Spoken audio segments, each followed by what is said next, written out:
petition to the Supreme Court has been filed to appeal a decision by the New Mexico Supreme Court finding it was illegal for a Christian wedding photographer to deny services to a lesbian couple.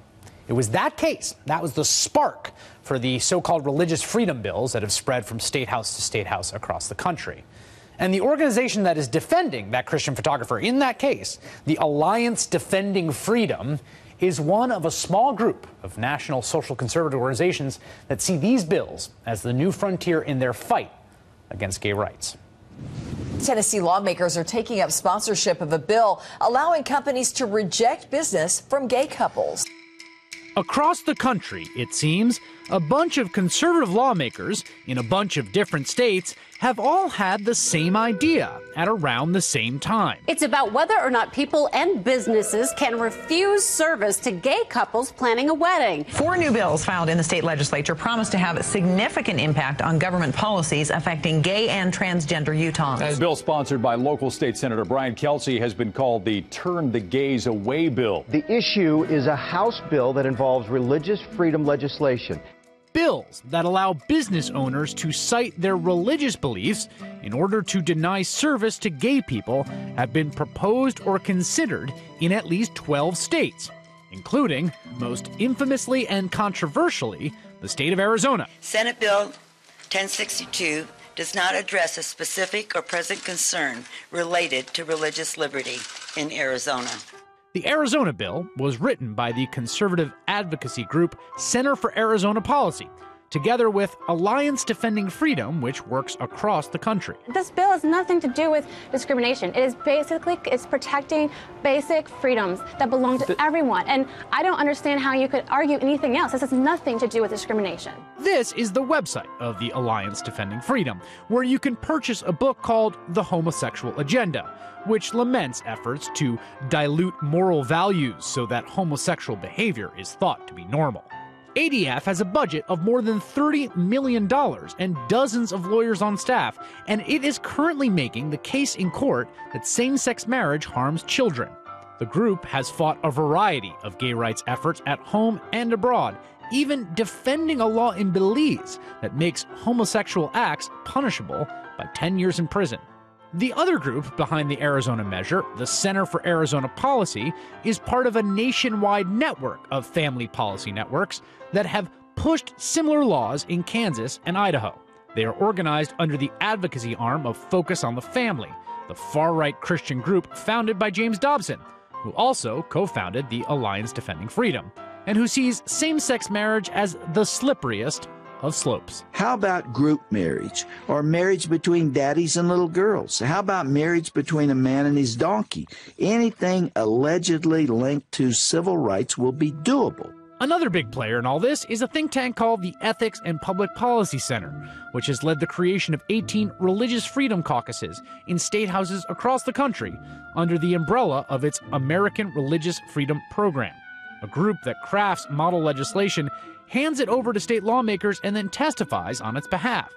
All of these organizations cast their efforts to pass laws codifying anti-gay discrimination as a simple expression of religious freedom, a message that has been greatly amplified on the Fox News channel. Why is it important for you to have a business and not have to abandon your personal religious beliefs just to make a buck? So that's your personal belief, and that's your husband's personal belief. And in this free country, we would think that there would be tolerance for your beliefs and for people who disagree with you. Do you feel as though you are forfeiting your own rights and being forced, in other words, to participate in their wedding by making a cake for them? I mean, how far could this go? If your clients lose, if the Supreme Court doesn't take the case and the lower court decision stands, then how far could this go? No one's asking anyone to abandon their beliefs, but in the world of Fox News, apparently, that's the price of equality. We reached out to the Alliance Defending Freedom, the Center for Arizona Policy, and the American Religious Freedom Program for a representative to appear on the show tonight, but they declined. So joining me now is Ilya Shapiro, Senior Fellow in Constitutional Studies at the Cato Institute, Editor-in-Chief of the Cato Supreme Court Review. And Ilya, you wrote a piece today basically saying, look, I am for marriage equality. I got no problem with the Arizona law. What's your argument? Right. Next week, I'm filing a brief supporting the challenges on appeal in Utah and Oklahoma to their marriage laws. I filed briefs in the Supreme Court. I'm all for gay rights. The problem here is what your segment talked about, the New Mexico photographer, on whose behalf I've also filed a brief, and the Oregon Bakery and other organizations, other businesses that are being sued for declining not to serve gay couples, but to work gay marriages. And there's a very important distinction there. And but let's be clear here, though. A few things, right? There is no the stipulation of the legislation in the bill that the governor vetoed, right, doesn't say anything about gay marriages, right? It creates essentially a very broad defense for people who are sued to cite their religious conscience, and that be for a whole variety of things. I mean, we can imagine a case in which someone says, "You woman who's come into my shop, I will not serve you because you're not wearing a hijab to cover your hair, and it offends my religious sensibilities," and you could then use your conscience as defense in a lawsuit against that. Well, that might well be, and that would play out in court. I mean, it's a further question about, why we're forcing businesses to associate with people who they don't want to for any reason, any number of reasons, be they religious or otherwise. But you would be okay. But you think in this case, right, in the hypothetical we're talking about, right, you think that would be okay? You think it's okay to say, look, I find it haram, I find it unacceptable to serve a woman whose hair is not covered. I will not serve you. I would go further. I'd say if I will not serve people who are wearing red T-shirts. I will not serve people who are who have tattoos. I mean, any reason really. This is the meaning of freedom of association. And other people who don't like that, including myself, speaking personally now, I would boycott that business, and I would implore my friends to do so as well. Is the public accommodations title in the Civil Rights Act, was that the wrong idea? Well, it was right with respect to the Jim Crow South when there is a state-enforced segregation and bigotry where that's enforced by the state. But in terms of private businesses doing it on their own, I think they should have the freedom, and individuals should have the freedom to associate how they want. So it should. So racial discrimination also counts here. Red T-shirts, gay weddings. I will not serve black people. I really don't think that a business that discriminated based on race would stay in business for a very long time, and rightfully so. The market would take care of that. But let's go back to the actual Arizona bill, which didn't mention race, it didn't mention sexual orientation. It's patterned off of the Federal Religious Freedom Restoration Act, passed unanimously, written by that right-wing zealot Chuck Schumer 20 years ago. These exist all over the country. And invalidated for the states by the Supreme Court in 1997.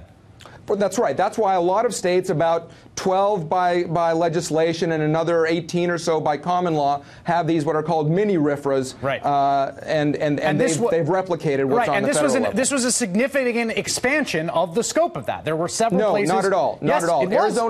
Not at all. Arizona's previous mini RFRA was poorly drafted, and this was getting it back in line along what other states are doing. I will read you. A person whose religious exercise is burdened in violation of this section may assert that violation as a claim or defense in a judicial proceeding, regardless of whether the government is a party to the proceeding. The person asserting such a claim or defense may obtain appropriate relief. That was not previously in the law. That was in the law that was vetoed today.